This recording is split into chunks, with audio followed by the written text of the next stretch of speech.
যে শ্রমিকরা ফিরে আসছেন চিন্তা করবেন না, বাইরে কাজ করবার দরকার নেই।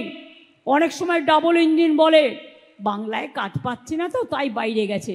আমি বলি তুমি ওদের ডেকে নিয়ে যাওয়া হয়েছে, ওদের কোয়ালিটি আছে বলে। আমার এখানে যে 1.5 কোটি বাইরের লোক কাজ করে, তাহলে সে ব্যাপারে তোমরা কি বলবে? তাদের তো আমরা সম্মান করি, তাদের প্রয়োজন আছে, তারা কাজ করে। তাহলে তোমরা আমাদের বাংলা বললেই তাকে কেন এত অত্যাচার করবে, কেন এত সন্ত্রাস করবে, আর জোর করে বাংলাদেশে পাঠিয়ে দিচ্ছে? এই অত্যাচার, এই অনাচার, এই ব্যভিচার লোকে সহ্য করবেন না। কি ছাত্রীরা আমার সহ্য করবে?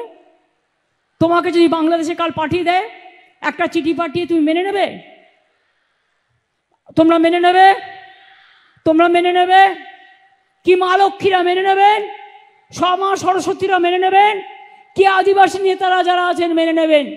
না ভাই বোনেরা আছেন যারা দূর দূরান্তে তারা মেনে নেবেন? না ভাইরা মেনে নেবেন, না কৃষকরা মেনে নেবেন, না শ্রমিকরা নেবেন, না হিন্দুরা মেনে নেবেন, না মুসলিমরা মেনে নেবেন, না শিখরা মেনে নেবেন, না খ্রিস্টানরা মেনে নেবেন?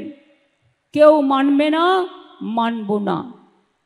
আমরা চলি সমুখ পানে, কে আমাদের বাঁধবে? রইল যারা পেছুর টানে, কাঁদবে তারা কাঁদবে।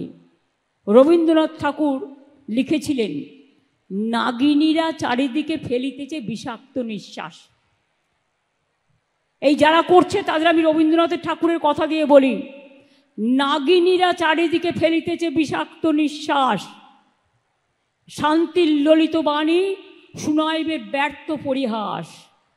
বিদায় নেবার আগে তাই ডাক দিয়ে যাই, দানবের সাথে যারা সংগ্রামের তরে প্রস্তুত হতেছে ঘরে ঘরে, জেনে রেখো ডাবল ইঞ্জিন আমার ছাত্রছাত্রীরা মাথা নত করে না, আমার মা বোনেরা মাথা নত করে না, আমার যৌবন মাথা নত করে না, আমার কৃষক শ্রমিক মাথা নত করে না, আমার বুদ্ধিজীবীরা মাথা নত করে না, আমার সংগীতজ্ঞরা মাথা নত করে না, আমার প্রশাসন মাথা নত করে না। আমরা ভালোবাসি এই মাটিকে, ভালোবেসে কাজ করি। দুজন বিএসডিএফ, দুজন WBCS অফিসার, ওনারা সাসপেন্ড করে দিল, ইলেকশনে ডিক্লেয়ার হয়নি। কি সাহস! Under which rule? বাবা সাহেব আম্বেদকর এই কনস্টিটিউশন তৈরি করেনি। আমরা সবাই ছোট থেকে জানি, যেদিন ডেট অফ নোটিফিকেশন হয় ইলেকশনের, সেদিন থেকে ইলেকশন কমিশন অ্যাকশন নিতে পারে। আমরাও দেখে দেখে তাদের ঠিকমতো আমরা মানে অন্যান্য জায়গায় আমরা তাদের অল্টারনেটিভ দিয়ে দিই। এখন ইলেকশনের অনেক বাকি আছে। এখন থেকে কি ভেবেছেন?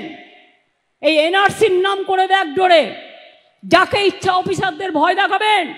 অফিসারদের পাশে সরকার ছিল, আছে এবং থাকবে।